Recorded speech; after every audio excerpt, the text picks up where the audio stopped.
Good evening and happy RadhaAshtami. Today is one of the favorite days of the devotees. We celebrate the appearance of Krishna's consort, Srimati Radharani. Krishna, Prabhupada would say, is never alone. Krishna is always with his devotees. He is always with his associates. Prabhupada would sometimes criticize depictions of Krishna, maybe in an Omkara, floating in the sky, or in a blue sky. And Prabhupada would say, no, Krishna is always with his devotees. He's always surrounded by affectionate, loving associates. And of all the affectionate, loving associates of Krishna, Srimati Radharani stands supreme. In the Upadeshamrita, that is the nectar of instruction, as Prabhupada translates it, Rupa Goswami says that of all the...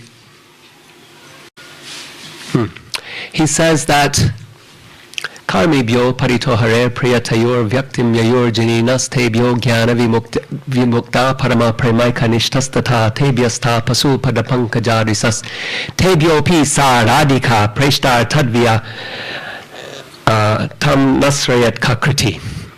He says that of all, many millions and billions of living entities, very few are interested in spirituality, or even more than that, transcendence. Most living entities in this material world are just concerned with sense gratification. He says there is a small minority that have some interest in understanding the difference between that which is matter and that which is spirit. Rupa Goswami says, amongst those, that small minority, most are interested in salvationism. They are concerned with liberation from suffering, liberation from the material condition, and that is what drives their spiritual action, their austerity, their penance, their study of the Veda. It is driven by an away from orientation, that is, to get away from the suffering of material existence. Psychologists described a towards orientation, we want to enjoy, and an away from orientation, we want to escape pain.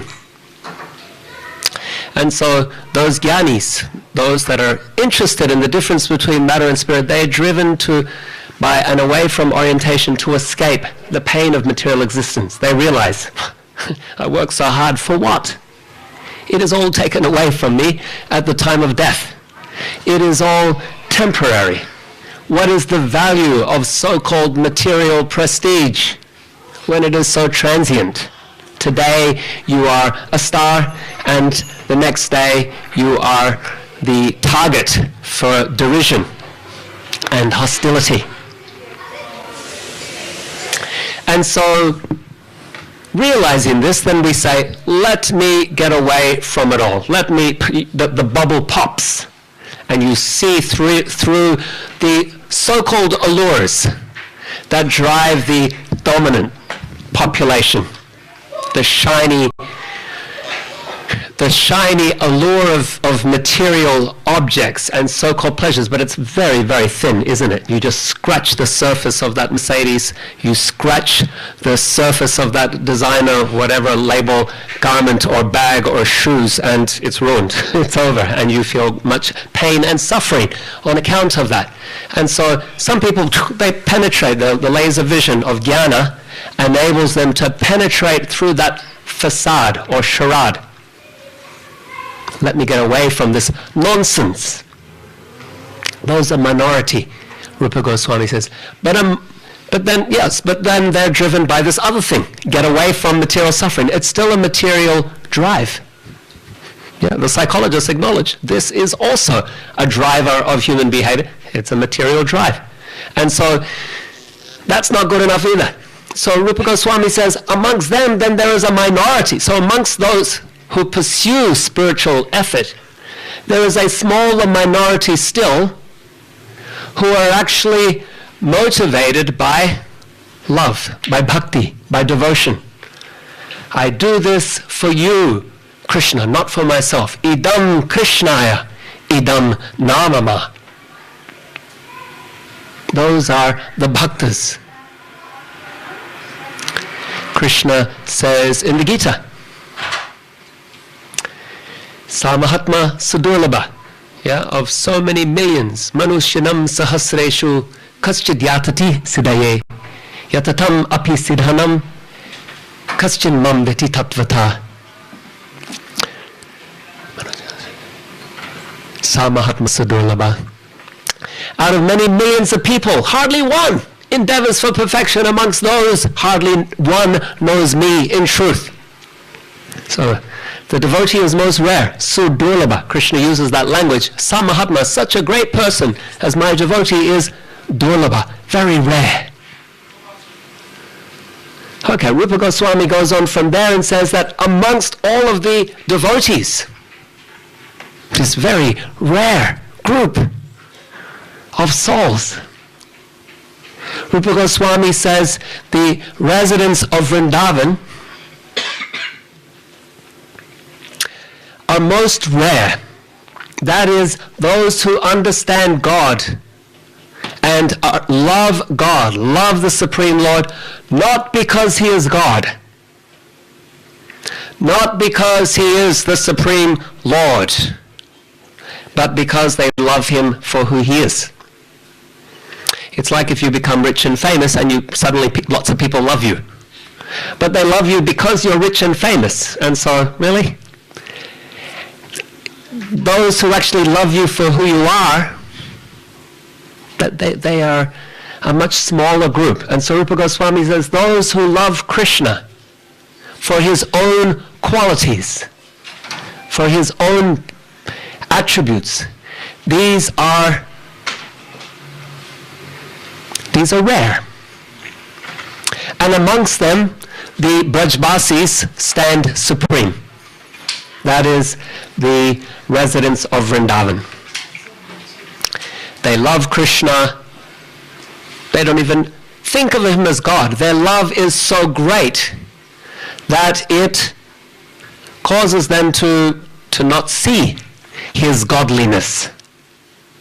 They see Him as small boy. Mother Yasoda sees Him as Kanayalal. She sees Him as Gopal. She sees Him as naughty Makanchor, that naughty butter thief. And His friends, they see Him as Gopal, the cowherd boy. They see Him as my great friend who kills demons, Aristanasana, my friend who killed the Aristasura demon. Kaliya Damana, my friend who punished the serpent Kaliya. So they see Him in these terms. They love Him for His own qualities. And so their love is madhurya. It is of the nature of sweetness. The love of the Brajbasis, it is flavored. The dominant flavor is sweetness. Now Rupa Goswami says, amongst all the Brajbasis who love Krishna as their child, as their friend, some as a lover. Amongst them, then those who love Him as a beloved, that is the gopis, they are the best. They are the best in the sense that their love is most intense. Their love is most intense. Mother Yasoda loves Krishna intensely. His friends love him intensely. But the love of gopis is most intense. One of the reasons is because of the obstacles that come in the way of their seeing Krishna, of their being with Krishna. And so those obstacles, they create an added intensity. They wait for that moment to see Krishna as he leaves the village in the morning to go to herd the cows. They get to stand on the side of the road, maybe on an errand, on the pretext of an errand, maybe peeking through the lattice windows, maybe going to the roof to look from a moon tower. And so very intense how they look upon Krishna, how they think about Krishna, how they feel for Krishna. Most intense. We're talking about loving God. Yeah, people, religion that talks about love God.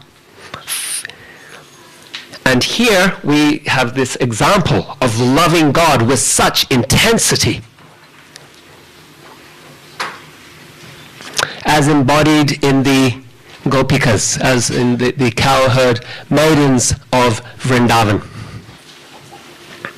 And therefore, their love being so intense, so great, such personalities as Uddhava, Krishna's own friend, cousin, advisor, on seeing the intensity of the love of the gopis, he prayed, "Let me, if I have performed accrued any merit, let it grant me that I might be born as a blade of grass in Vrindavan, that the gopis will walk upon me as they collect flowers, and I will be granted the benediction of having the dust of their feet on my head."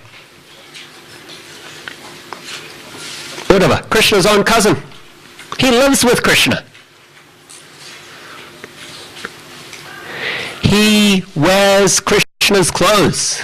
He rides in Krishna's car, his chariot. That's how close he is to Krishna.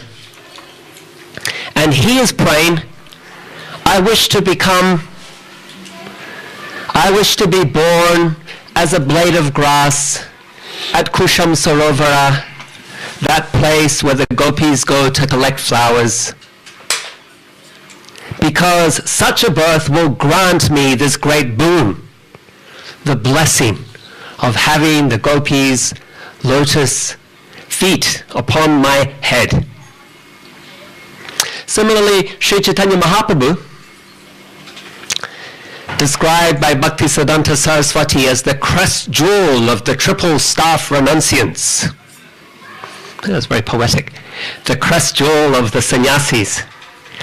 He prayed that I am not a brahmana, I am not a sannyasi, kiba vipra, kiba nyasi. I am none of these designations. Who I am and who I aspire to be, Gopir, Batur, Kamalayor, Dasa, Dasa, Anudasa. I aspire to be the servant of the servant of the servant of the lotus feet of the gopis of Vrindavan. Similarly, we're giving evidences here. Similarly, the Santa Kumaras, we sung of them just minutes ago in the final line of that Radhika Stava that we were singing, a beautiful prayer to Srimati Radharani by Rupa Goswami. He says, Karunam Kurumai, Karuna Bharite. Karunam, mercy. Karunamai, O you who are the mother of compassion. Karuna Bharite, please be merciful to me.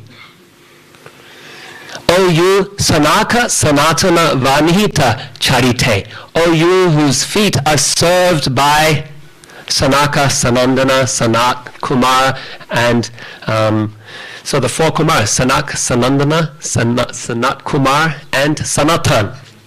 These Santa Kumaras, or four Kumars, sons of Brahma.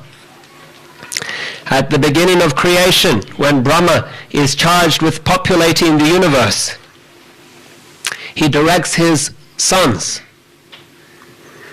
to help him in his mission by becoming Prajapatis, by becoming progenitors. And these four, the four Santa Kumars, they said, no, we're not doing that. And Brahma became most angry. They said, we are not interested in family affairs. It's a distraction from the real purpose of spiritual pursuit. Brahma became enraged, so enraged that from his forehead he emitted Rudra, form of Lord Shiva. A form of Shiva born of Brahma's rage. A form of Shiva who was crying, therefore called Rudra. Rudra, to cry.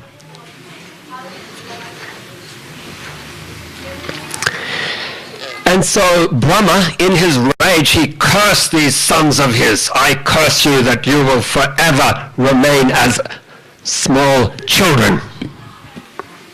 You'll never grow up. They said, thank you, Father. This is a blessing. We will never, as young children, we will never be distracted by sex desire. We will remain forever as brahmacharis. And so your curse is our good fortune. You see how from a spiritual perspective, an apparent negative actually becomes a positive.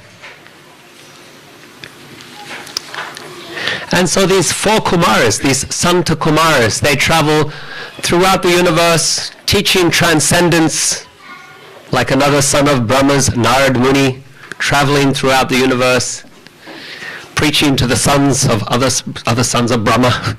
Don't get involved in material affairs. Anyway, those are other stories. And so these great transcendentalists with no interest in material affairs, they are worshipping the lotus feet of Srimati Radharani, according to the song that we just sung.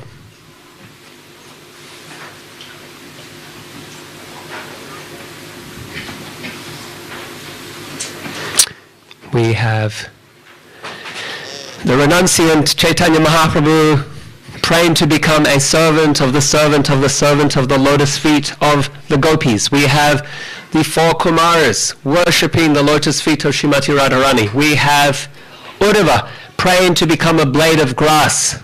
Praying to become a blade of grass. To have the gopis walk upon him. What does this tell us?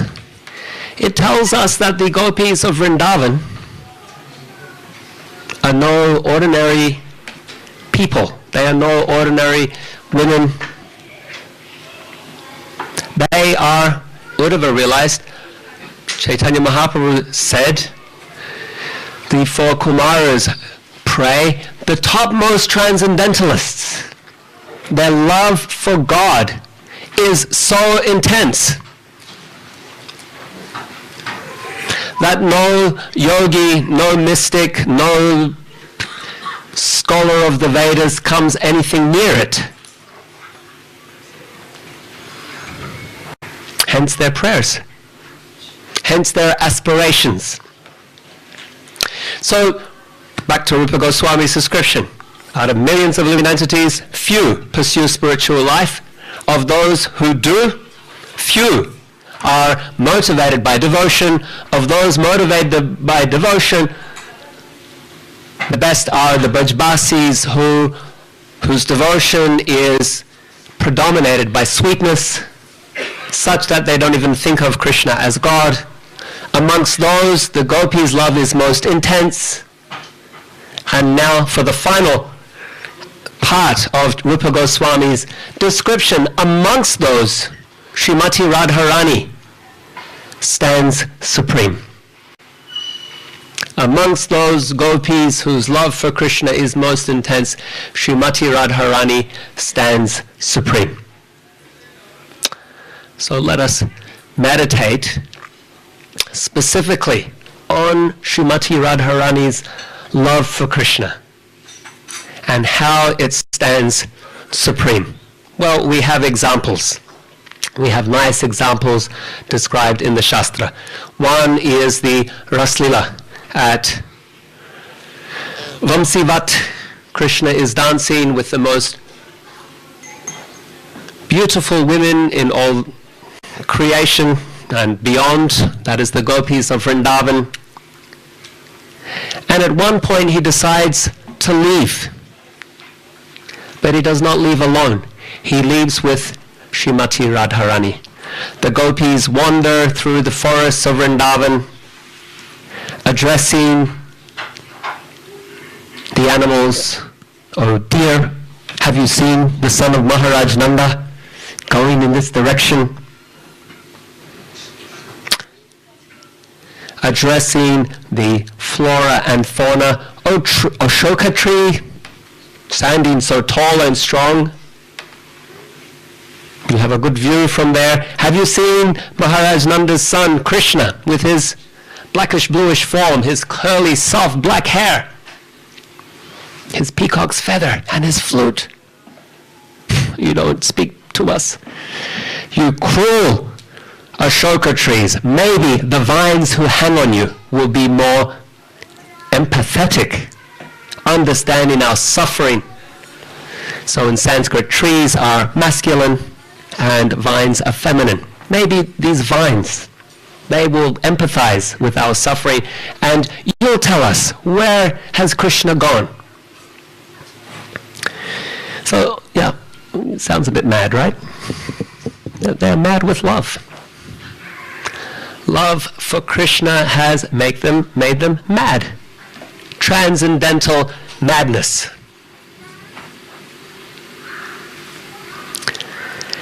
Transcendental madness. Love itself is maddening. When you love Krishna, who is unlimitedly attractive, unlimitedly wonderful in his qualities, then imagine the madness of loving Krishna. And so they find some footprints. Here. These footprints, they are distinctly Krishna's. We see the markings of the lotus and the conch and the disc. So Krishna's footprints, they have distinct auspicious markings. The gopis are able to identify those. But there are some other footprints walking alongside his. To whom do they belong? Anuradito nunam Krishnomi Swarupam. This one who has pleased Krishna the most, who has been taken with him, who has been taken by him exclusively.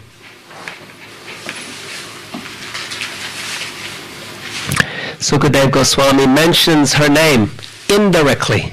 Anuradito, she who pleases him the most. But in saying that, we also get her name.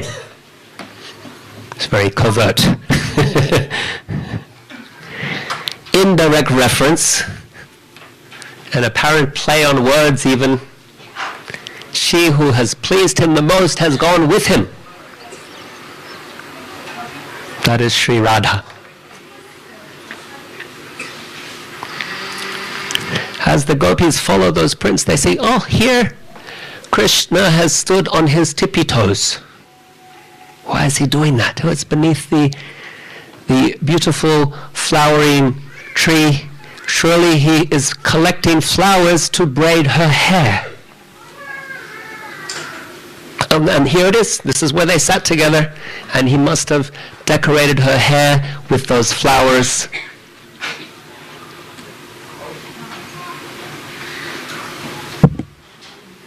And as they followed along, they eventually found Sri Radha herself, also abandoned by Krishna.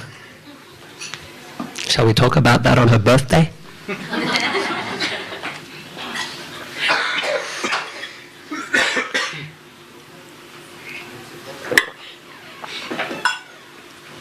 As the gopis saw the intensity of Radha's separation from Krishna, how her body was intensely hot,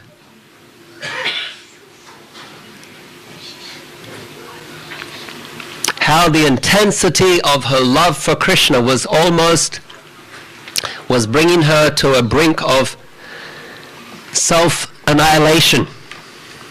They realized that our love for Krishna is nothing in comparison to that of Sri Radha. So any self-pride that they may have had was diminished.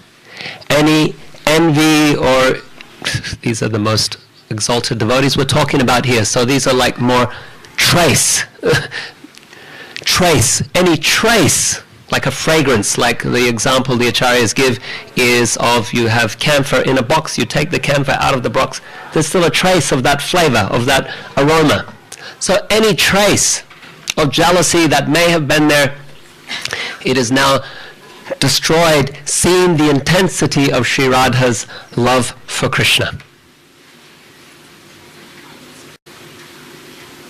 And so, yes, that's why Krishna chooses to leave her to demonstrate the super intensity of Mahabhava.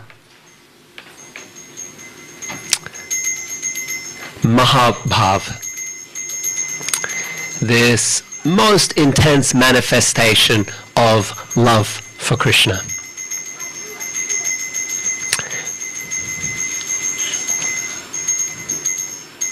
Sometimes the Srimad Bhagavatam, which describes these pastimes, is also referred to as Radha Bhagavata, because the culmination of the Srimad Bhagavatam, it progressively describes God and his manifestations and his energies, his interactions with living entities in this world, at different levels of engagement, of intimacy, of love. And we see a progression of that through the development of the Bhagavatam. The culmination, the perfection of, or the most intense of these descriptions, the most intimate, the most profound descriptions of that love, of that interaction, is this description of Krishna's interaction with Srimati Radharani, and therefore devotees sometimes describe it, or it is sometimes referred to as Radha Bhagavata. Let me tell you of another description of the Ras Leela. This one not found in the Srimad Bhagavatam, but in the writings of Jayadeva Goswami in his poem Gita Govinda. Gita Govinda also describes a Rasa Leela, not one that happens during the Sharad Purnima, that is the full moon in the month of autumn, but one that happens in the Vasant Purnima, or the full moon in the month of spring. This Ras Leela described by Jayadev Goswami takes place at Govardhan Hill. And in this pastime, it is not Krishna who leads the Ras Leela, but Sri Radha herself. Krishna dancing with thousands of gopis, and at one moment it all becomes meaningless to him. because Srimati Radharani, she's gone. She has left in anger. Srimati Radharani has a contrarian bhava or mood that is referred to as bhamya bhav, or contrarian, leftist mood, left wing. Bhamya literally means left.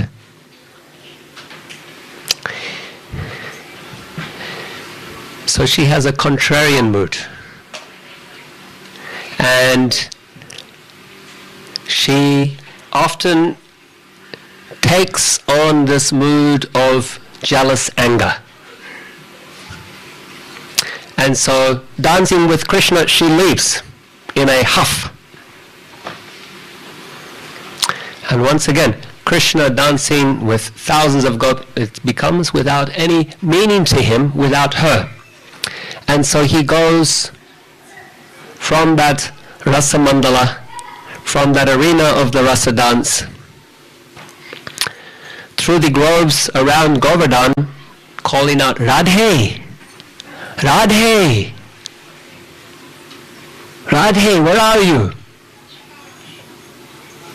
Eventually, Jayadev Goswami describes, he finds her sitting in a grove, in a kunj, with her closest friends. They were mentioned in that song. Lalita, Shaki, Gunaramita, Vishakhe. Lalita and Vishakha, and others. Lalita has also a very fiery temperament. And some descriptions state that Radha learns the art of jealous anger from her friend Lalita. Lalita is her coach. Don't give in. Don't listen to him.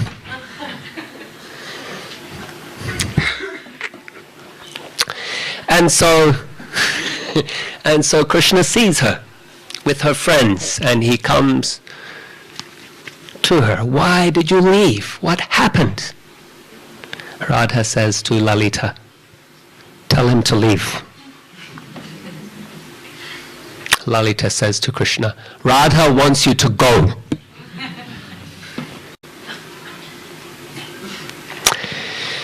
Yeah, Krishna is a bit intimidated by Lalita and tries to speak again. Tell him to leave. And so Lalita shoos him away from the kunj. Krishna, he leaves in great sadness.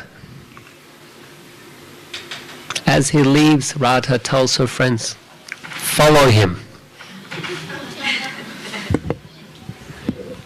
And so Krishna is trailed as he departs that kunj. He knows he's being watched. It's all a game. He pretends to fall asleep, cry himself to sleep in a nearby kunj. And so when the scouts return to Radha to give their update, they say he has cried himself to sleep. He's lying nearby. And as that report is given, Radha's friends all together suddenly realize, if he's asleep, who's guarding his flute? The flute is regarded by them as an enemy in these affairs of love, because Krishna uses it to take their hearts and control them.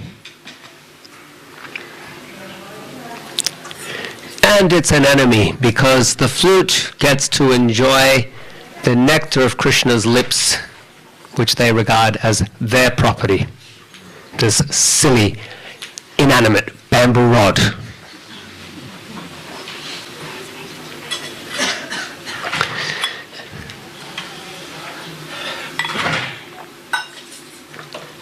And so they creep up to that kunj where Krishna is apparently sleeping. They hold conference. Indeed, he is asleep. Indeed, his flute, well, it's kind of unguarded. He has it resting under his hand. So in principle we could take it, but it's going to be a very delicate operation.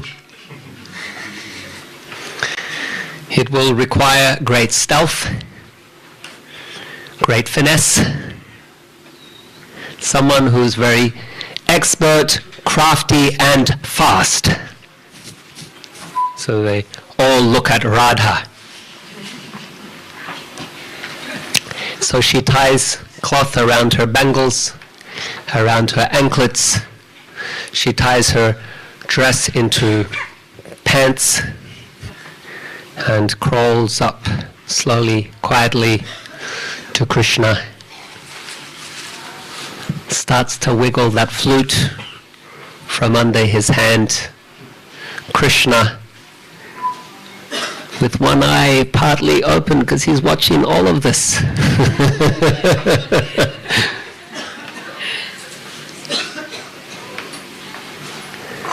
And at one moment, Radha slips out that flute, darts away, her friends in trail, back to that kunj, and Krishna jumps up and exclaims, "My flute! Someone has stolen my flute!" As he darts off in the arena where he hears a rustle through the bushes near to Govardhan, which brings him back to that kunj where Radha is sitting with her friends, all sitting exactly in the same pose as they were sitting earlier, panting a bit but trying to control that, to pretend they have been exactly in that place the whole time. And Krishna comes running in. "Someone has stolen my flute." Firstly, we told you to go away. Secondly, you come in here and you're making allegations, accusing us of theft. Is that how you're going to, is that any way to treat your friends?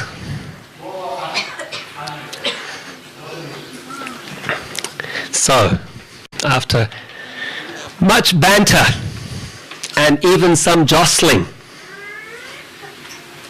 the flute falls out from beneath, well, from Radha's veil.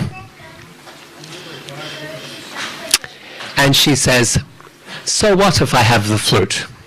Possession is 9/10 of the law. It's my flute." So the argument just gets flipped upside down. And now the question is, what are you going to do to get it back? What are you willing to give in order to purchase this flute? You appear to have much interest in this flute that is mine.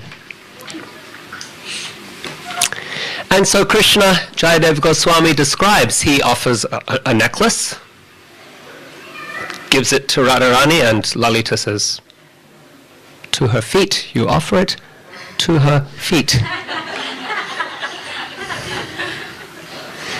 Krishna places his necklace at Radha's feet. But the flute is not forthcoming. Apparently that necklace is not enough, that jeweled necklace. And so Krishna takes some bracelets, gold jeweled bracelets. He offers those, and there is no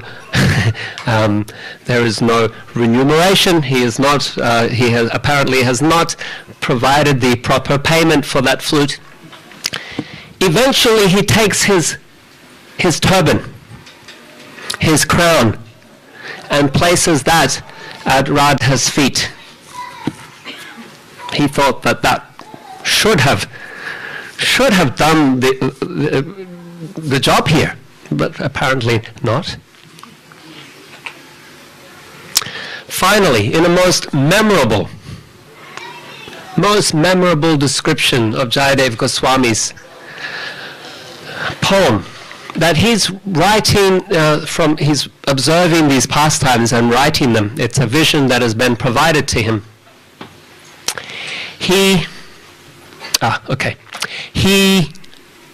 Krishna, he says, Dehi Padapalavam Udam. He takes his own head and places it at Radha's feet. That is accepted. The gopis are very happy. Things are as they should be. Krishna, he has become very humble and he's accepted his position